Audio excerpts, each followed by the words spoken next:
కొంతమంది భార్యలకు ఏమో పెళ్ళి కాక మునుపు మా యానికి దేంతో దాంతోనో సంబంధం ఖచ్చితంగా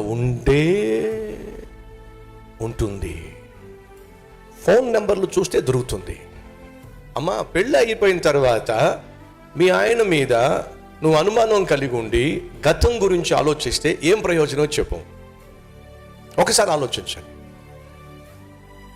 మరొక చేయకూడని పని ఏమిటంటే అనుమానము కలిగి ఉండకండి. కుటుంబాల్లో సమాధానం లేకపోవడానికి, సంతోషం లేకపోవడానికి, సఖ్యత లేకపోవడానికి మరొక ప్రమాదకరమైనటువంటి లక్షణం ఏమిటంటే అనుమానించడం.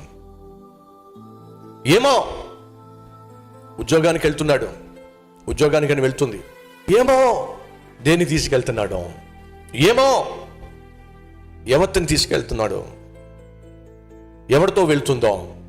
ఒకసారి నీ భర్త పట్ల, నీ భార్య పట్ల, నీ జీవితంలో అనుమానము అనే భూతము నిన్ను ఆవరించినట్లయితే నిన్ను నిద్ర పట్టకుండా చేస్తుంది.